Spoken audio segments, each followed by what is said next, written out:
Halo sahabat data, di video ini kita akan belajar mengenai penjelasan umum PODES 2025. Yuk, kita mulai dengan memahami apa itu PODES dan mengapa penting untuk pelaksanaan pembangunan nasional. PODES adalah satu-satunya pendataan lengkap mengenai kewilayahan yang dilakukan oleh Badan Pusat Statistik.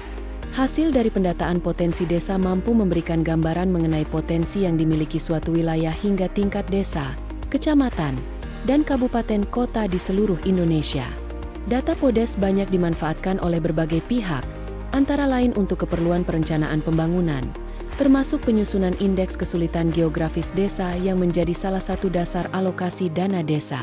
Setelah mengetahui latar belakangnya, sekarang kita masuk ke bagian berikutnya, yaitu tujuan dari pelaksanaan PODES 2025, antara lain menjadi sarana untuk pemutahiran Master File Desa atau MFD, menyediakan data tentang keberadaan dan perkembangan potensi desa kelurahan yang mencakup aspek sosial, ekonomi, lingkungan hidup, serta sarana dan prasarana wilayah, menyediakan data untuk memperbarui klasifikasi atau tipologi desa, menyediakan data untuk menyusun indeks kesulitan geografis desa sebagai dasar alokasi dana desa, sebagai sumber data untuk pemutahiran peta wilayah kerja statistik, menyediakan data pokok bagi penyusunan statistik wilayah kecil, menyediakan data untuk berbagai analisis, seperti identifikasi desa rawan bencana, dampak perubahan iklim, dan desa dengan kesulitan geografis, menyediakan data untuk menghitung indikator pembangunan atau kemajuan desa. Setelah memahami tujuan-tujuannya, penting juga untuk mengetahui seberapa luas cakupan dari PODES 2025 ini.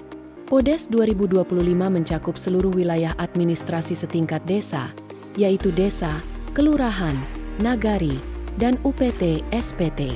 Target awal kegiatan menggunakan Master File Desa (MFD) semester 2 tahun 2024 yang telah diperbarui hingga Februari 2025, mencakup sebanyak 84.295 entitas desa, kelurahan nagari UPT (SPT). Apabila ditemukan desa yang sudah beroperasi antara Maret hingga Juni 2025, desa tersebut dapat dimasukkan sebagai desa tambahan dalam kegiatan PODES 2025. Untuk memperoleh data yang akurat, tentu saja dibutuhkan narasumber yang tepat. Narasumber PODES 2025 terdiri dari aparat desa kelurahan, penelusuran dokumen desa, dan narasumber lain yang relevan. Selanjutnya, alat atau instrumen yang digunakan dalam pengumpulan data PODES 2025. Terdapat dua instrumen dalam PODES 2025. Yang pertama, kuesioner PODES 2025 Desa, mengumpulkan informasi umum desa kelurahan, kependudukan, ketenagakerjaan, perumahan, lingkungan hidup, dan sebagainya. Instrumen yang kedua, kuesioner PODES 2025 2T, mengumpulkan informasi tentang kondisi sosial dan ekonomi desa terdepan dan terluar. Dari instrumen tersebut, PODES menghasilkan berbagai output yang sangat penting bagi pembangunan, meliputi data potensi desa di bidang sosial, ekonomi, dan infrastruktur. Indikator pembangunan desa sesuai amanat UU Nomor 6 Tahun 2014 tentang desa. Indeks kesulitan geografis desa sebagai dasar alokasi dana desa. Daftar desa yang termasuk dalam kategori terdepan dan terluar. Lalu, informasi seperti apa saja yang dikumpulkan dari kuesioner PODES 2025 Desa? Informasi yang dikumpulkan melalui kuesioner Desa PODES 2025 terdiri dari beberapa bagian informasi sebagai berikut.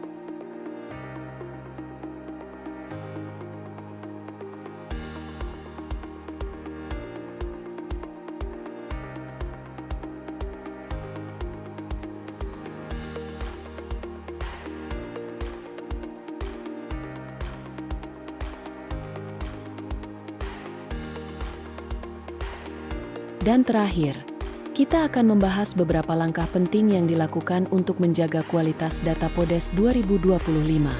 Penyampaian data pendataan PODES 2025 ke desa sebagai bentuk komitmen BPS dalam memberikan salinan hasil PODES 2024 yang bersumber dari desa.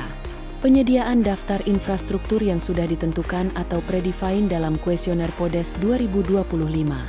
Penggunaan dashboard monitoring indeks kesulitan geografis untuk memantau kewajaran nilai IKG.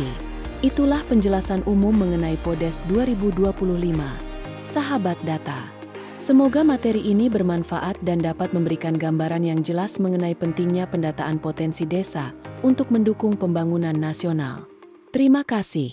Sampai jumpa di video pembelajaran selanjutnya.